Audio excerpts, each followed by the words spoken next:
오늘부터 이제 수요 예배를 통해서 우리가 로마서를 배울 건데요. 떨리네요. 죄송해요. 로마서를 배울 때 먼저 로마서가 어떤 책인가 하는 질문을 먼저 좀 드리면서 시작을 하겠습니다. 로마서는 어떤 책인가 하는 질문 앞에서 현 시대를 살아가고 있는 교회들은 두 가지 정도의 관점을 제시하는데, 혹시 이거 제가 뽑아온 강의안 혹시 다들 갖고 계실까요? 왜냐하면 앞에 생각보다 글씨가 안 보이실 거거든요. 뒤쪽에 계신 분들은 좀 보시면서 참고하셔서 들으시면 될 것 같아요.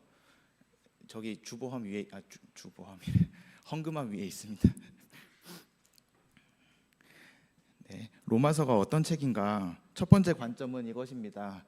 기독교 교리의 집약서다라고 하는 관점인데요. 기독교 교리가 좀 딱딱하게 느껴지신다면 기독교 복음에 대한 정리가 정말 기가 막히게 되어 있는 기독교 교리, 기독교 복음의 집약서라고 할 수 있습니다.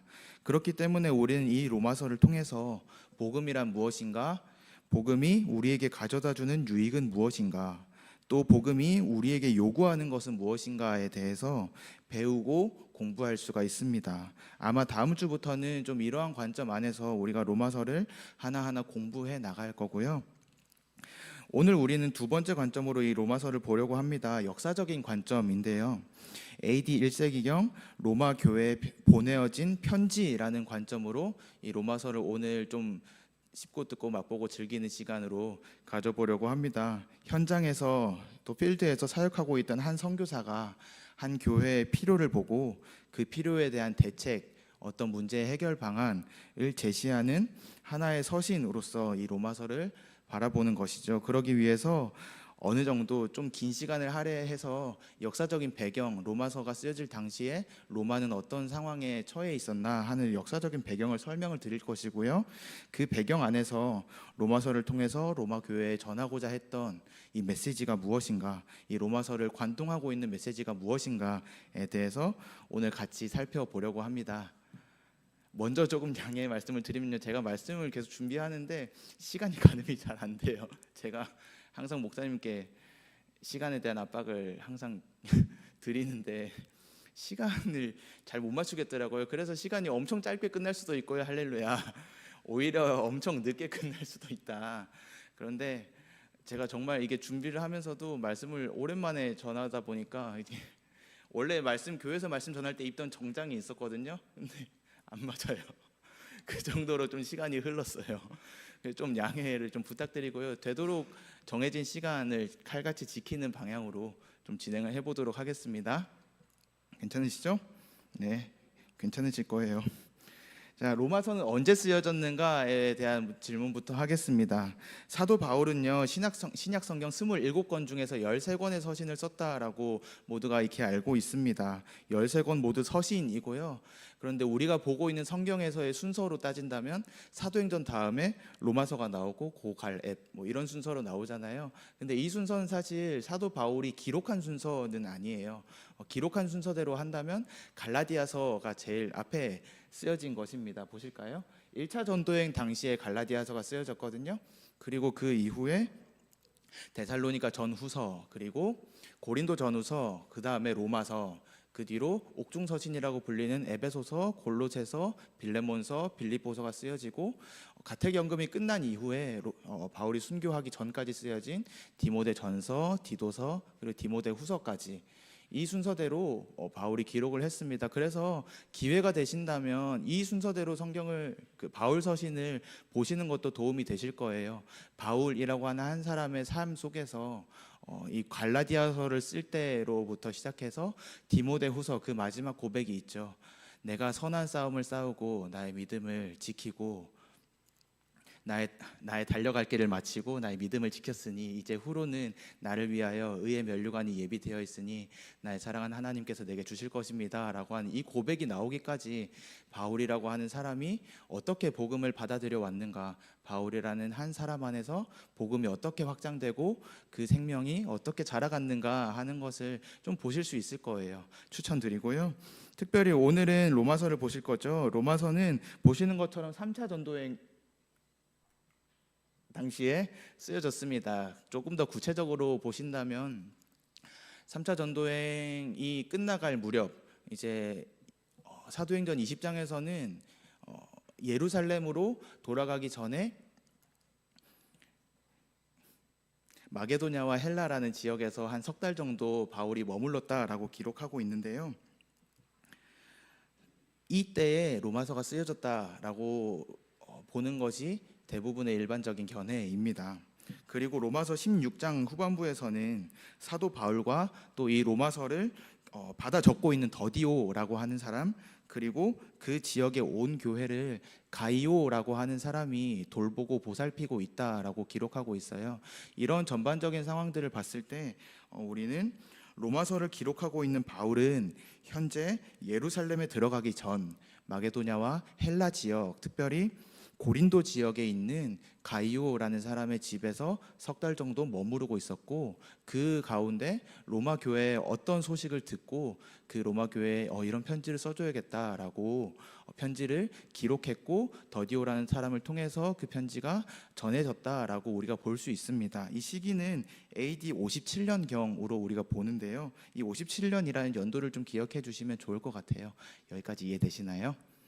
본격적으로 그러면 로마서의 배경을 한번 살펴보도록 하겠습니다. 역사적인 사건들을 가지고 좀 볼 거고요. 조금만 더 거슬러 올라가서 AD 41년으로 한번 올라가 보겠습니다. 1941년 아니고요. AD 41년, 예수님이 돌아가시고 얼마 되지 않은 시간이에요. AD 41년에는 로마 안에서 큰 사건이 발생을 하는데요. 제가 기록해 드린 것처럼 로마의 황제가 교체되는 사건입니다. 당시 로마 3대 황제로 재위 중이었던 칼리굴로, 가이우스 카이사르라고 하는 사람인데요. 이 사람이 사망하고 4대 황제인 클라우디오스라고 하는 황제가 즉위하는 사건입니다. 3대 황제였던 칼리굴로는 로마의 미치광이라고 불리었던 사람입니다. 그는 나 황제니까 누구에게든지 또 무슨 일이든지 할 수 있는 권리가 있다라고 말하면서 각종 폭정을 좀 일삼았다고 하는 황제입니다. 그리고 이러한 황제와 함께 나라를 다스리던 장로들, 원로원이죠. 원로원들 안에서는 이제 우리 왕정, 제정 이제 폐지하고 다시 공화정으로 넘어가야 되지 않겠냐. 즉 지금 이와 같은 황제는 우리 필요 없다. 공화정으로 넘어가자라고 하는 말이 있었을 정도로 칼리굴로의 폭정이 심각했다라고 생각하실 수 있습니다. 그리고 이 칼리굴로는 그의 최측근이었던 근위대, 이게 발음이 잘 안 되더라고요. 근위대 대장과 또 근위대 대원들에 의해서 처참하게 살해되었다고 전해지고 있습니다. 즉위한 지 4년 만인 AD 41년 1월 24일에 사망했다고 기록하고 있더라고요. 오늘은 칼리굴로에 대해서 집중할 건 아니고요. 4대 황제로 즉위한 클라우디우스라고 하는 사람에 대해서 집중하고 싶습니다. 칼리굴로가 살해당할 당시에 그가 어디에 있었느냐라고 하는 질문에 세 가지 정도의 의견이 있다고 해요. 첫 번째는 그냥 그의 방 안에 있었다. 두 번째는 어떠한 이유로 황제의 궁 안에 갇혀 있었다. 그리고 또 하나는 그 황제가 살해당하는 살해 현장에 있었다라고 하는 세 가지 의견입니다. 클라우디오스에게는 어떤 몸의 불편함, 다리를 절었다거나 아니면 말이 좀 어눌했다거나 말을 할 때 고개가 살짝 이런 식으로 좀 젖혀졌다거나 하는 어떤 몸의 불편함이 있었다고 전해져요. 그런데 지적인 어떤 어려움은 없었다고 해요. 오히려 그가 천재였다. 그래서 그가 이 모든 3대 황제가 살해당하는 이 모든 사건을 사실 뒤에서 조종했고 모든 것은 그의 계획이었다라고 하는 의견도 있습니다. 어찌되었든 이 세 가지 의견에서 공통적으로 나타나는 모습은요, 황제 암살 사건을 접한 클라우디오스가 두려움에 떨면서 커튼 뒤에 숨어 있다가 그 발이 안 가려지니까 적발됐다고 하는 이야기입니다. 이것도 다 계산된 행동일지 모르겠어요. 정말 또 두려움에 떨고 있었는지도 모르겠어요. 그런데 클라우디오스는 칼리굴로의 아버지의 동생, 즉 칼리굴로 3대 황제의 숙부였거든요. 그래서 황제를 암살했다고 하니까 황제의 친척도 충분히 암살할 수 있는 상황이 된 거잖아요. 실제로도 황제뿐 아니라 그의 아내와 한 살이었던 그의 딸까지도 같이 살해했다고 하거든요. 무튼 그를 그렇게 숨어있던 두려움에 떨고 있던 클라우디오스를 근위대원들이 발견하고 그들은 이 사람을 죽이는 것이 아니라 오히려 로마의 4대 황제로 즉위시켰다라고 합니다. 클라우디오스는 이런 해프닝 가운데 황제로 추대되었던 사람이에요. 또 그가 어떤 정책을 펼쳤고 또 어떻게 정치했느냐는 사실 오늘의 관심사는 아니고요. 그가 재위하고 있던 AD 49년의 일이 우리한테 오늘 좀 중요하게 다가옵니다. AD 41년은 기독교 역사 안에서 좀 큰 영향을 끼친 두 사건이 발생한 연도입니다. 첫 번째 사건은 예루살렘 공의회라고 하는데요. 저희가 사도행전 공부하면서 주일에 배웠죠? 기억나시죠?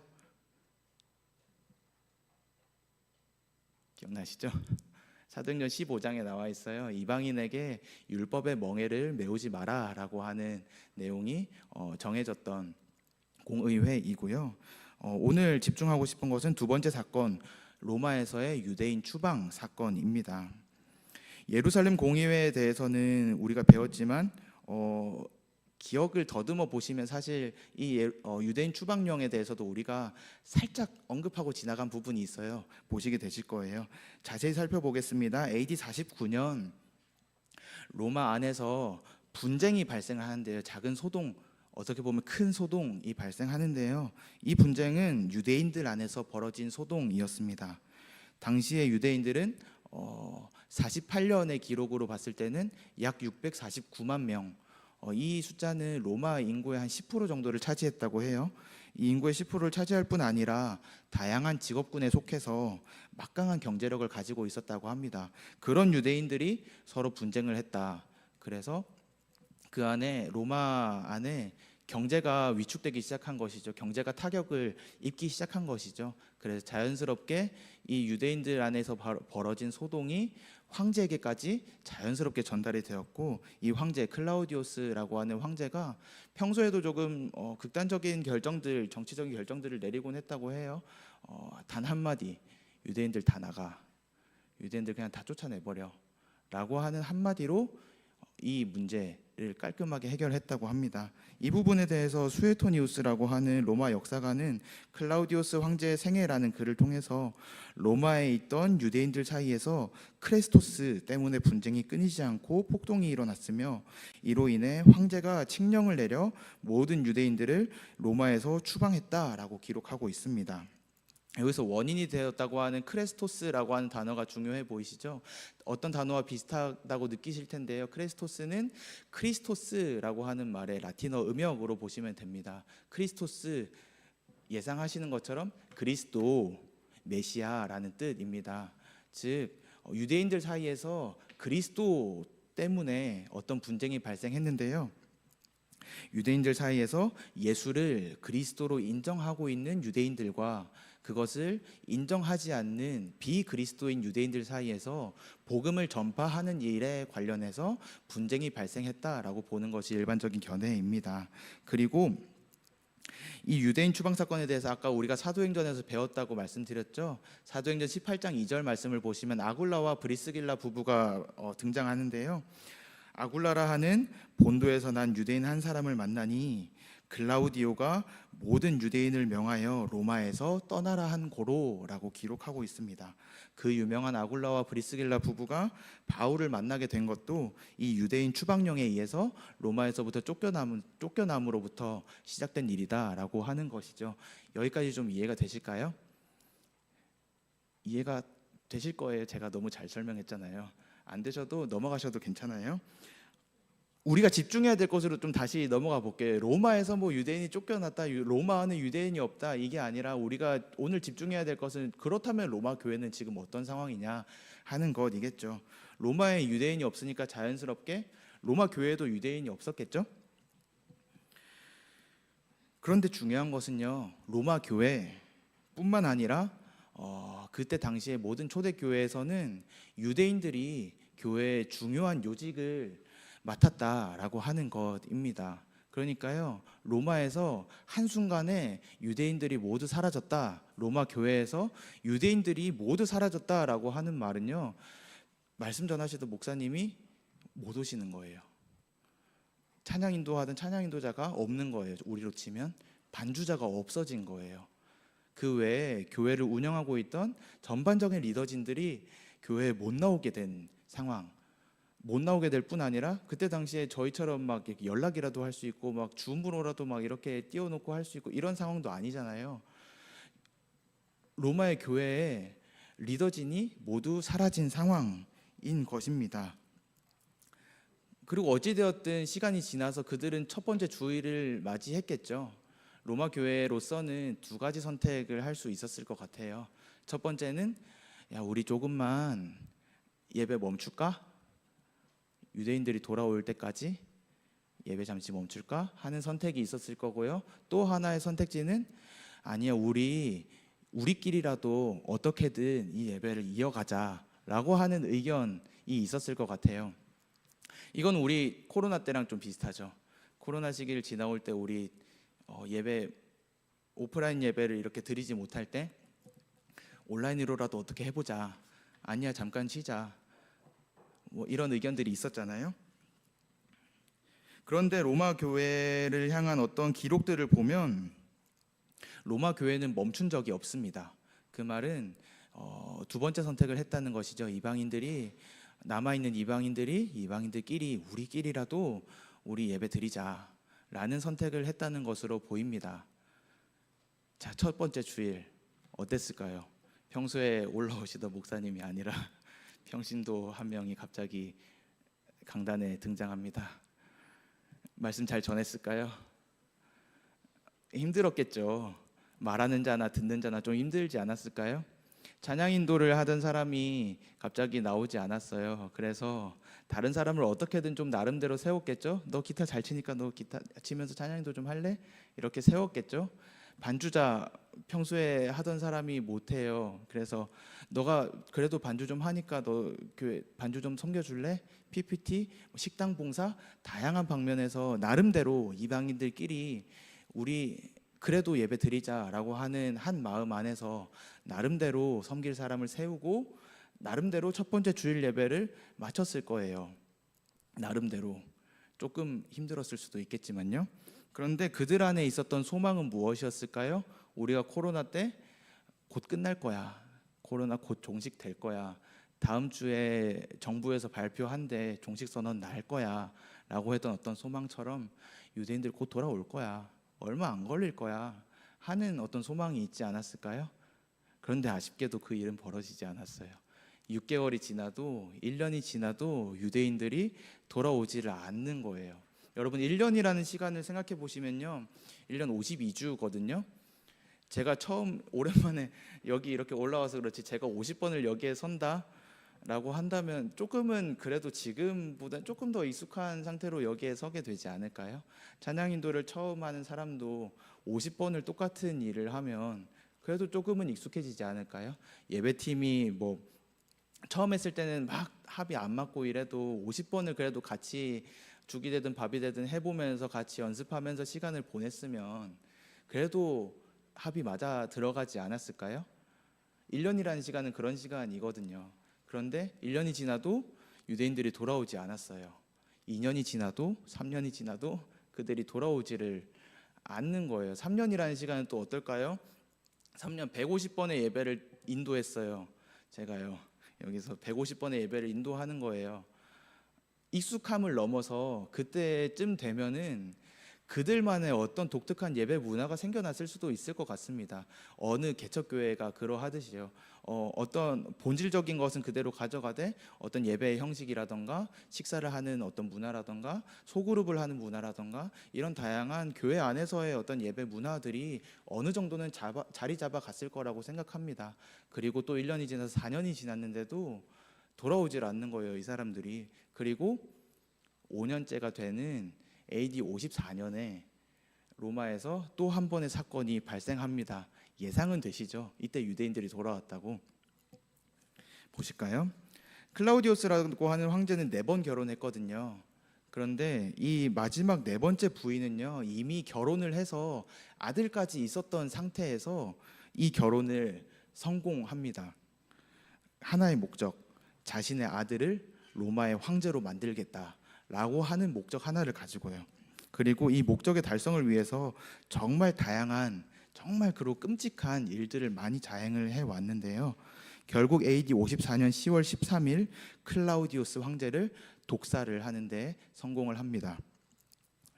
그것도 한 번에 일이 처리가 안 됐어요. 독버섯을 먹였는데 한 번에 그게 안 돼서 어떤 의사들이나 이런 사람들을 통해서 독을 직접 주입해서 독살하는 데까지 완벽을 기했던 것이죠. 그렇게 황제를 독살하는 데 성공을 하고 자신의 아들이었던 네로라는 사람을 5번째 황제로 추대하게 됩니다. 네로라는 이름이 나오니까 괜히 좀 긴장되시죠? 네로라는 사람에게 좀 집중할 건 아니에요. 저희가 집중하고 싶은 거는 로마의 법인데요. 로마의 법은요, 그 법을 제정한 사람이 살아있는 동안에만 효력을 가졌다라고 전해집니다. 그 말은 그 다음 황제가 되어서 지금 어떤 법이 이렇게 이루어지고 있나 한번 살펴보고 어떤 특정한 법에 대해서 재인준하는 과정을 거치지 않는다면 그 법은 이제 끝. 법은 더 이상 힘이 없어. 효력이 없는 상태로 이제 그 힘을 잃는 것이죠.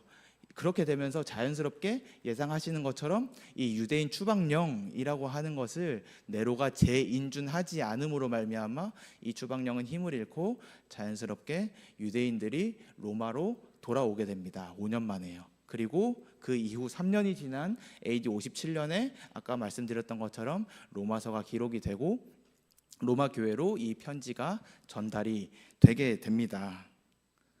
다시 로마 교회로 좀 돌아가 보실까요? 아까는 유대인이 없는 상황까지 말씀을 드렸는데요. 유대인들이 이제 돌아왔어요. 돌아올 거래요. 돌아와서 이제 첫 번째 같이 드린 예배를 저희가 준비한다고 한번 생각해 봅시다. 저희도 그랬죠. 코로나 때 코로나가 끝나고 이제 첫 번째 오프라인 예배를 드린다라고 생각할 때 어떤 설렘이라던가 드디어라고 하는 어떤 그런 마음들이 있었잖아요. 그런 마음들이 어땠을지는 모르지만 이때 당시에 유대인과 이방인들 안에 있었다라고 좀 가정을 해볼게요. 자, 유대인들을 맞이하려고 로마 교회 리더들이 엄청 애썼을 거예요. 예를 들어서 예배 순서 가운데 그들을 환영하는 어떤 순서를 집어넣는다든가 아니면 특별한 메뉴로 식사 교제 이런 것도 준비하지 않았을까요? 예를 드는 거예요. 그런데 여러분 그 식사 교제라고 하는 것이 그때 당시 초대 교회에는 필수적인 순서였지만 중요한 것은 그들의 문화이죠. 유대인과 이방인이 먹는 음식은 애초에 달랐어요. 무슨 말이냐면 이방인들은 돼지고기를 먹지만 유대인들은 돼지고기를 먹지 않습니다. 부정하다고 여겼기 때문이죠. 소고기는 먹었을까요? 이방인은 소고기를 먹었어요. 근데 유대인들은 소고기를 먹는데 레위기 법에 의해서 정확하게 요리된 것만 먹었다고 합니다. 이런 식으로 이방인들의 문화와 유대인의 문화는 차이가 있었어요. 근데 유대인의 문화를 이방인이 받아들이는 것은 사실 쉬웠을 거예요. 근데 이방인의 문화를 유대인들이 받아들인다라고 하는 것은 어려웠을 겁니다. 왜냐하면 그들은 1500년을 이어온 신앙의 전통을 가진 사람들이었으니까요. 자, 유대인이 로마 교회에 왔습니다. 특별한 식사를 준비했다고 하는데 돼지고기인 거예요. 예를 들어서요. 유대인들이 어땠을까요? 어떻게 주일에 교회에서 부정한 음식을 대접할 수가 있냐? 하여튼 이방인들 이런 이야기 있지 않았을까요? 그냥 예배 멈추라고 하고 다녀올 걸 그랬다. 이런 후회하는 목소리는 없었을까요? 유대인들 안에서? 그리고 반대로 이방인들 안에서는요. 유대인들이 그렇게 말했다고 한다면 이방인들 안에서는 유대인이 뭐라고 지금 우리가 5년을 지금 여기 교회에서 이렇게 버텨왔는데 그 율법이 뭐라고 우리를 이렇게 정죄하나.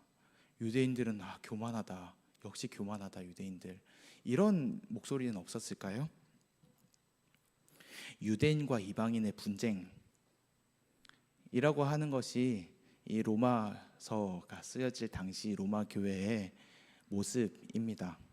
유대인들은요 자신들이 지켜온 1500년의 신앙의 전통을 가지고 이방인들을 판단하고 이방인들 개, 돼지 취급하면서 더러운 이방인들, 하얏튼 이방인들 이런 목소리를 냈을 것이고, 이방인들은 우리가 그래도 5년을 이 교회를 지켜왔는데 자신들이 보기에 어떤 부흥의 모습도 보이는데 어떻게 그럴 수 있어? 교만한 유대인들.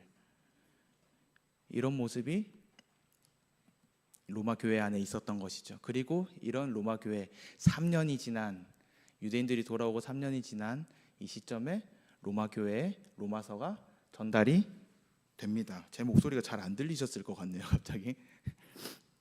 자, 편지가 전해졌습니다. 한번 또 상상을 해보자고요. 편지는 아마 한 부가 전해졌을 거예요. 지금처럼 카톡으로 이렇게 다 같이 다 알아서 읽으라고 이렇게 보내줄 수도 없었을 거고, 한 부 이렇게 전해졌을 거예요. 그러면 한 부를 읽기 위해서 여러분 몇 날 몇 시에 어디에서 우리가 사도 바울이라고 하는 사람이 우리에게 편지를 보냈다고 하니까 같이 좀 읽읍시다. 낭독하는 시간을 좀 가집시다. 몇 날 몇 시에 어디로 모여주십시오 라고 했다고 가정을 해볼게요. 지금처럼 여기 이렇게 두 분단 이렇게 있는 곳에 모였다고 가정을 해봅시다. 다 이렇게 사이좋게 잘 섞여 앉았을까요? 아니었겠죠? 한쪽은 유대인들, 또 한쪽은 이방인들, 이런 식으로 좀 나누어져서 앉아있지 않았을까요? 자, 그 가운데 사도 바울이라는 사람이 우리에게 편지를 썼다고 하네요. 자, 유대인들은 과연 이 편지를 기대했을까요? 기대했겠죠. 왜냐하면 사도 바울은 유대인이니까요. 유대인으로서 유대인의 입장을 잘 이해하겠지, 우리 편 들어주겠지 하는 생각이 있었을 겁니다. 이방인들에게는요, 기대함이 있었을까요? 있었을 거예요. 왜냐하면 사도 바울은 본인 스스로를 이방인의 사도라고 칭하던 사람이었거든요. 이방인의 마음 헤아려 주겠지, 우리 편 들어주겠지 하는 마음이 있었을 거예요. 로마서가 시작이 됩니다. 1절부터 6절까지는 사도 바울이 자기를 소개하고요, 7절부터 17절까지 내가 기회가 된다면 로마에 가서도 좀 내가 알고 있는 복음을 좀 전하고 싶다라는 로마 교회를 향한 인사말을 전하고요, 로마서 1장 18절부터 본격적인 이제 본론이 시작이 되는데요, 1장 18절부터 32절의 말씀을 보시면 우리가 잘 아시는 것처럼 끔찍한 죄의 모습들을 적나라하게 나열하고 있습니다.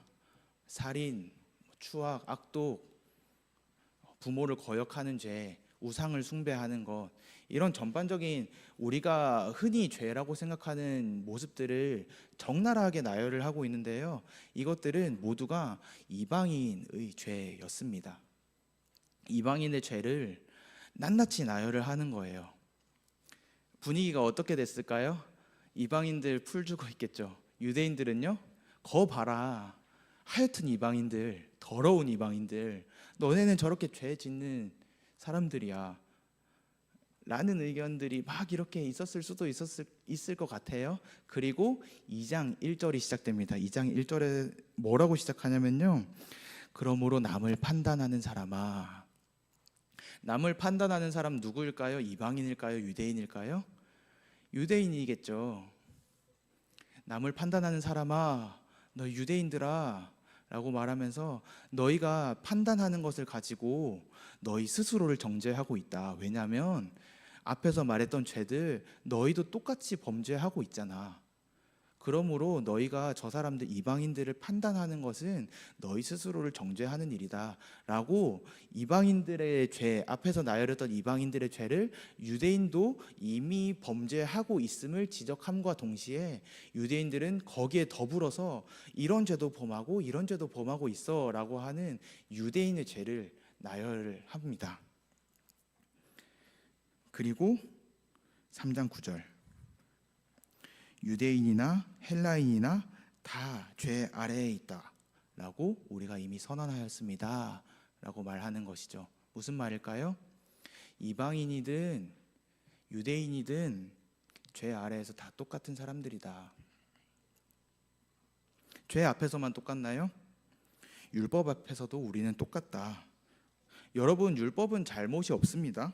율법은 완벽한 것이고요, 그 율법이 완벽하기 때문에 율법을 완벽하게, 모든 율법을 완벽하게 지키는 사람은 의인이라고 칭함을 받기에 합당합니다. 다만 그렇게 지킬 수 있는 사람이 없다라는 것이 문제죠. 그래서 3장 20절에서는 율법의 행위로 그의 앞에 의롭다 하심을 얻을 육체가 없다라고 말씀합니다. 그리고 이제 바울이 정말 로마 교회에 하고 싶었던 말, 복음 앞에서 똑같은 존재들이여, 이제는 21절입니다. 이제는 율법 외에 한 의가 우리에게 나타났습니다. 22절에서는 곧 예수 그리스도를 믿음으로 말미암아 모든 믿는 자에게 비치는 하나님의 의인이 차별이 없습니다. 23절이요. 모든 사람이 죄를 범하였음에 하나님의 영광에 이르지 못하더니 그리스도 예수 안에 있는 속량으로 말미암아 하나님의 은혜로 값없이 의롭다 하심을 얻은 자 되었느니라. 29절 하나님은 다만 유대인의 하나님이시냐 또한 이방인의 하나님은 아니시냐 진실로 이방인의 하나님도 되시느니라. 할례자도 믿음으로 말미암아 무할례자도 믿음으로 말미암아 의롭다 하실 하나님은 한 분이시니라. 할렐루야. 이게 로마서에서 설명하고 있는 복음입니다. 그 첫 번째, 복음은 누구에게나 들어가야 한다. 복음 앞에서 우리는 모두가 똑같다라고 하는 복음을 받아들이는 사람으로서의 전제를 말하고 있는 것이죠. 한 가지만 더, 조금만 더 나누기를 원하는데요. 오늘 우리가 로마서 16장을 읽었죠. 로마서 16장은 끝 인사예요. 로마서 이제 아까 서신 이렇게 펴서 읽고 있었잖아요. 다 끝나고 이제 마지막 인사를 하는 장면입니다. 근데 로마서 16장은요, 성경을 통독하다 보면 좀 읽기가 좀 어려워요. 왜냐하면 사람의 이름들만 계속 언급되거든요. 족보처럼. 사람의 이름 누구, 처음에 브리스가와 아굴라에게 문안하라로부터 시작해서 다양한 사람들의 이름이 나옵니다. 그런데 이 로마서 16장에서 우리는 로마 교회의 특징적인 모습을 두 가지 정도 엿볼 수 있는데요. 첫 번째 모습은 로마 교회가 한 건물, 그러니까 로마 교회, 우리 한기대학 교회처럼 로마 교회라고 있는 한 건물에 자리 잡고 있는 공동체가 아니라 5그룹에서 내지는 7그룹 정도의 가정교회 형태를 띈 공동체 그룹의 연합이라고 볼 수 있다라고 하는 것입니다. PPT를 보시면 교회라는 단어는 하나만 나오지만 권속, 주 안에 있는 자들, 그와 함께 있는 형제들, 또 그와 함께 있는 성도들, 이런 표현들을 통해서 각각의 그룹의 형태를 띠고 있었다. 가정교회, 몇 개의 가정교회의 형태를 띠고 있었다라는 특징을 볼 수 있고요. 또 하나의 모습은 그들의 이름을 통해서 볼 수 있는데요. 여러분, 이름이라고 하는 거 정확히는 이름에 사용된 언어를 통해서 그 언어의 출처가 어느 나라인가에 따라서 그 사람이 어느 나라 출신인가를 알 수 있죠. 안대영 하면 한국 사람, 데니얼 킴 하면 미국 사람, 이런 식으로요. 이름의 언어를 통해서 그 사람의 출생 신분을 알 수 있다. 즉 오늘 말씀으로 따진다면 이 사람이 유대인이냐, 이 사람이 이방인이냐라고 하는 걸요, 그 사람의 이름만 봐도 어느 정도 유추해 볼 수 있다라고 하는 사실입니다. 그런 관점으로 봤을 때 위에 빨간색 이름들은 유대인들의 이름이에요. 그리고 아래에 쓰여진 이름들은 그 외 이방인들의 이름으로 보시면 됩니다. 즉 그룹이 이렇게 5그룹에서 7그룹 정도가 있었는데요. 한 그룹은 유대인들끼리, 한 그룹은 이방인들끼리, 또 한 그룹은 유대인들끼리, 또 한 그룹은 로마의 시민권자들끼리, 또 한 그룹은 노예 그룹끼리, 이렇게 끼리끼리 예배를 드리고 있었다라고 하는 모습이에요. 이 가운데 오늘 로마서가 읽혀진 것입니다. 저는요, 이 말씀을 준비하면서 이 모습을 좀 상상을 해봤어요. 이제 로마서가 이제 편지를 읽고 이제 다 끝나가잖아요. 다 끝나가는데 제가 만약에 이 자리에서 이 서신을 읽고 있는 사람이다. 근데 만약에 이 서신이 정말 하나님의 능력이 있어서 이 가운데 성령의 감동하심, 성령의 역사가 이 자리에 있었다고 한다면 저라면 이렇게 했을 것 같아요. 첫 번째, 브리스가와 아굴라에게 문안하라라고 이야기하거든요. 혹시 브리스가와 아굴라 부부 혹시 어디 계시죠? 자리에서 한번 일어나 주시겠어요? 여러분 가서 문안하시죠. 두 번째 사람 에베네도라고 하는 사람에게 문안하라고 하거든요. 이 사람은 이방인이에요. 이방인, 에베네도 어디 계시죠? 저희 계시네요. 일어나 주시겠어요? 여러분 가서 문안하십시오. 라고 인사를 했을 것 같아요. 그런데 오늘 읽었던 말씀에서처럼 어떻게 인사를 하냐면요, 거룩한 입맞춤, 거룩하게 입맞춤으로 인사해라 라고 말하고 있습니다. 여러분, 우리가 오늘도 초반에 인사를 했는데요, 입을 맞추진 않았잖아요. 그런데 그런 거예요. 예찬이를 대하면서 참 좋습니다, 임집사님을 대하면서 감사합니다 라고 인사하는 것이 그들의 거룩한 입맞춤이지 않았을까요? 유대인이 거룩하고 이방인이 더러운 게 아니라 적어도 교회 안에서는요, 무엇이 거룩함인가? 입맞춤, 거룩한 입맞춤, 서로를 향해서 참 좋습니다 라고 인사할 수 있는 거리낌이 없는 관계, 진실한 사랑, 이것이 교회 안에서의 거룩함이다 라고 하는 것, 이 두 가지 관점을 좀 여러분들께 말씀드리고 싶고요. 여기까지가 사실 제가 공부한 로마서의 전반적인 배경이거든요. 이 내용들을 종합해서 한 단어로 로마서의 키워드를 여러분들께 말씀드린다고 한다면 저는 복음이라고 말씀을 드리고 싶습니다. 사랑하는 여러분, 이제 우리 본격적으로 로마서를 수요 예배를 통해서 배우게 될 거거든요. 오늘처럼 배우진 않을 거예요. 걱정 마십시오. 그런데요, 그 시간을 통해서 우리가 꼭 반드시 해야 할 것이 있다면 첫 번째는요, 복음을 제대로 명확하게 배우는 일이라고 말씀을 드리고 싶습니다. 복음이란 무엇인가? 복음이 우리에게 가져다 주는 유익은 무엇인가? 그리고 복음이 우리의 삶에 요구하는 바는 무엇인가? 더 나아가서 복음 안에서 직장을 어떻게 바라볼 것인가? 복음 안에서 내가 다니고 있는 캠퍼스는 어떻게 바라볼 것인가? 만나고 있는 나의 친구들은 어떻게 바라볼 것인가? 복음 안에서 나는 누구인가? 복음 안에서 너는 누구인가? 복음 안에서 교회는 무엇인가? 라고 하는 그 모든 것을 배울 수 있는 것이 바로 이 로마서거든요. 여러분, 복음을 제대로 배우시기를 축복합니다. 이 수요 예배를 통해서요. 또 한 가지, 사도 바울이 로마 교회에 말하고 있는 것처럼요, 복음 안에서 하나 되십시다. 제가 이 부분을 놓고 좀 진짜 많이 기도했어요. 목사님께 여쭤보기도 했어요. 저랑 같은 마음을 혹시 가지고 계신 분이 계실지 모르겠어요. 하나님, 로마서가 이렇게 분열의 상황, 하나됨이 없는 상황에 쓰여졌다고 제가 공부하니까 하는데 왜 지금 우리에게 로마서를 주십니까? 라고 하는 질문이었어요. 이 질문을 가지고 목사님께도 여쭤봤어요. 목사님, 왜 로마서로 선택하셨어요? 궁금하지 않으세요? 왜 하나님 우리에게 갑자기 분열? 우리 지난주에 MT도 다녀왔는데요, 우리 안에 하나됨이 없습니까? 라고 하는 질문이 계속 제 안에 있는 거예요. 그런데 생각나게 하시는 말씀은 아가서 2장 15절의 말씀입니다. 우리를 위하여 여우 곧 포도원을 허는 작은 여우를 잡으라. 우리의 포도원에 꽃이 피었음이라. 말씀에서는 우리의 포도원에 꽃이 피었다라고 말하고 있습니다. 그리고 저도 그걸 느끼게 돼요. 이 교회 안에 꽃이 피었다. 그런데요, 작은 여우가 우리의 포도원을 헌다고 말씀하십니다. 큰 여우가 아니라요, 작은 여우. 세번역에서는 이 여우를 새끼 여우라고 이야기하고 있거든요. 작은 여우, 사소하다라고 여겨지는 어떤 작은 존재가 우리의 이 하나됨, 우리 안에 이미 피어있는 이 꽃, 우리의 포도원을 헌다.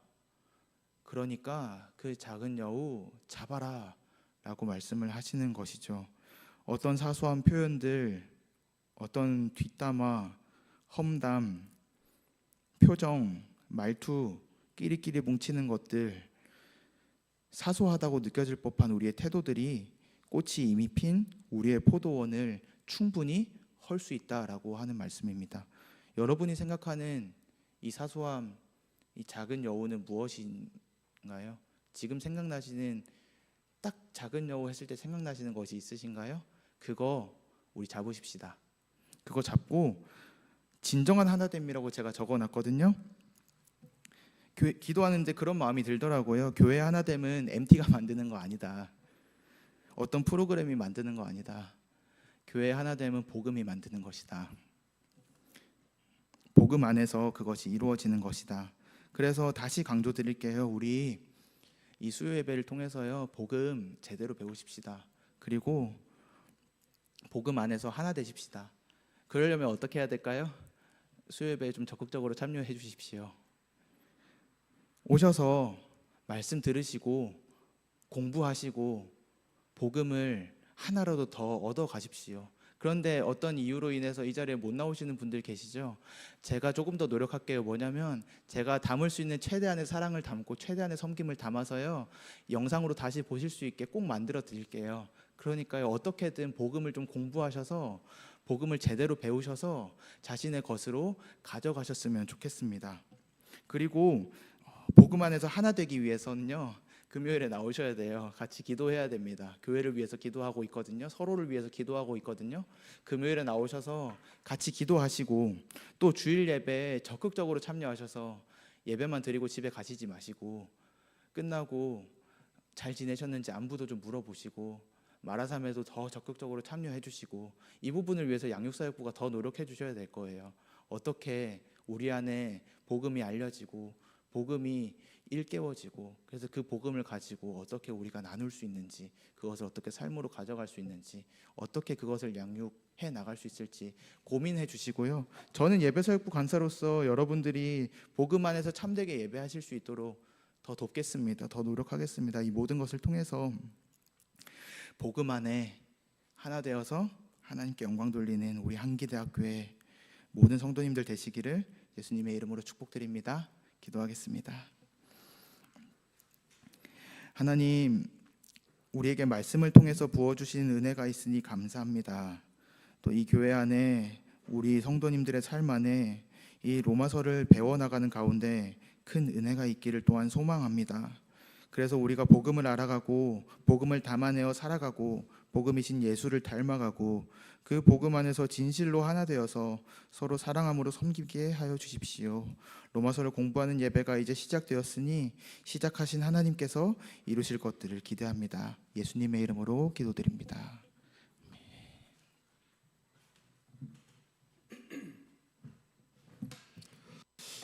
예, 고맙습니다. 감사합니다. 잘 들었습니다. 정리를 참 잘 해주셨습니다. 서신이라고 하는 것, 그리고 사도 바울이 교회를 향하여 편지를 쓴 거죠. 편지, 서신. 그 편지가 말씀이 됐어요. 왜 말씀이 됐는가? 사도 바울이 로마 교인들을 향해 편지를 썼지만 바울 안에 막 끊임없이 올라오는 그 열정, 그 사랑, 또한 그런 아버지의 마음과 뜻, 이 모든 것이 바울의 것이 아니라 아버지의 것이었던 것입니다. 그러니까 바울이 자기의 끌어오르는 그러한 것들로 마음을 담아 축복하고 또 권면하고 또 그들의 믿음을 새롭게 하기 위한 것으로 보냈는데, 그게 온통 하나님의 마음이었고 또 하나님의 뜻이었고 하나님의 비전이었고 또 이루셨고 또 이루고 계시며 또 이루실 그 모든 일들이었던 것이죠. 그래서 바울의 서신이지만 말씀이고 또 하나님의 마음이 온전히 담기고 표현됐던 것으로 전해지고 선포했던 것들. 그래서 우리도 이게 이 자체 그냥 우리도 하나님의 편지라, 너희는 그리스도의 향기고 그리스도의 편지라 하신 그 말씀 그대로 하나님의 모든 것으로 담겨지고 스며들고 그것으로 형성되고 그것으로 새롭게 빚어진 편지로서의 존재. 그러니까 내가 나를 살아가는 것이 아니라 내 안에 그리스도를 살아가는 그것. 그러니까 편지의 인생인 것이죠. 그래서 너무 감격스럽고, 또한 이 서신을 통해서 안대영 형제가 또 복음을 제대로 명확하게 배웁시다 이렇게 또 얘기를 했습니다. 이 말은 복음을 명확하게 제대로 가르쳐 주십시오, 또 이러한 말씀이기도 하죠. 그래서 좀 더 이 시간을 통해서 제가 좀 더 명확하고 또 정확하게 또 이렇게 정의하고 또 그렇게 가르쳐지고 배울 수 있는 그런 시간으로 앞으로 좀 함께 해나가면 참 좋겠다라는 그런 마음과 기도, 제목 또 이렇게 결단을 하는 제 개인적인 적으로는 그렇게 했던 시간이어서 너무 감사하고 너무 좋았습니다. 그래서 우리가 복음이 아주 정확하고 명확하게 배워지고 우리 안에 담겨지면 불안이 없잖아요. 두려움이 없잖아요. 정확하게 알고 있기 때문에 그 복음이 나에게 무엇으로 허락하셨고 또 무엇으로 되게 하셨고 또한 그 복음의 사람이 감당할 삶 또 만나게 될 은혜 이루어질 모든 것들 이 모든 것들이 명확하게 우리 가운데 되어지기 때문에 구원에 대한 확신이 온전함으로 이루어지는 거예요. 그래서 우리가 어떤 뜨거운 집회를 가서 구원의 확신을 받았다. 근데 그 집회 시간이 끝나서 시간이 흘러가서 또 구원의 확신에 대한 의심도 막 드러나는 것은 무엇인가 하면 감정으로 우리가 주님 앞에 아멘했기 때문이고 그 감정은 언제든지 올라갈 수도 있고 내려갈 수도 있는 것이거든요. 그래서 지정의 하나님의 형상으로서의 지정이 회복된 알고 깨닫고 배우고 생각하고 또 우리의 구원의 확신으로 가져올 만한 그런 시간들로 좀 더 깊이 있게 우리가 명확하게 정확하게 좀 공부하고 정리해 가는 시간으로 우리가 함께 보냈으면 좋겠습니다. 왜 서신을 보냈을까요? 이유는 하나예요. 사도 바울이 로마에 있는 성도들의 믿음을 새롭게 하기 위한 것입니다. 할렐루야. 믿음을 새롭게 하기 위한 것. 그래서 상황도 있고 조건도 있고 전통도 있고 관습도 있고 지위도 있고 출신도 있고 뭐 여러 가지가 많지 않습니까? 우리 살아가는 모든 상황들을 얘기하는 거예요. 경제적 차이도 있을 거고 뭐 지위적인 모든 것들도 있지 않겠습니까? 제가 사도행전 설교 때 잠시 얘기했지만은 브리스가와 아굴라 할 때 그 이름을 가지고 이 브리스가와 아굴라라고 하는 그 이름은 어떤 의미고 또 브리스가라고 하는 로마의 전통 속에 있는 귀족 출신 그리고 아굴라는 뭐라고 그랬죠? 똑똑한 노예, 명석한 노예 이런 지위도 다 있습니다. 근데 그 모든 상황적인 것, 지위적인 것, 상황적인 것, 전통 다 다르잖아요. 근데 그것을 어떻게 해요? 믿음 안에서 해석하고 믿음 안에서 받아들이고 그래서요. 믿음을 새롭게 한다. 제가 정의한 것이지만 믿음을 왜 새롭게 하는가? 상황, 조건, 전통, 지위 이 수많은 것들을 가지고 판단하고 정죄하고 또 교만하고 또 뭐 그러한 것들이 아니라 오히려 내게 주신 것들을 가지고 그리스도를 깊이 만나가는 것. 내가 노예냐? 내가 귀족 출신이냐? 노예면 노예 그 자리를 통해서 내게 주신 은혜들을 크게 만나고 깊이 만나고 내가 귀족 출신인가? 그럼 그 자리에서 내가 행할 수 있는 것들, 만날 수 있는 것들, 누릴 수 있는 것들. 그래서 상황은 다 다릅니다. 여러 가지 요소들은 다 다르지만 그것을 가지고 나누고 비판하고 교만해지고 혹은 열등감에 사로잡히는 것이 아니라 그것을 가지고 주님의 마음을 읽고 그것을 통해서 생명으로 만나가고 주님의 사람으로 빚어져 가고 전통을 가지고 판단하고 정죄하거나 혹은 어떤 우리가 갖고 있는 복음이라고 하는 것을 가지고 자유롭잖아요. 또 자유를 가지고 또 정죄해요. 그것이 아니라 내가 가지고 있는 것, 만나게 하신 것, 내 안에 두신 이 모든 것을 가지고 생명으로 만나 그리스도께로 더 자라가는 것들.